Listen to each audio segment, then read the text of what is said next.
Bir şey var mı? Ya umarım her gün görüşürüz. Oyun.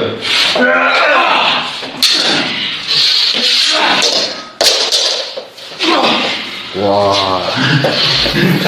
Ders yaptığımız için kan kardeşiydik. Benim açtığım yaraya bak, senin açtığın yaraya bak, gözün seveyim.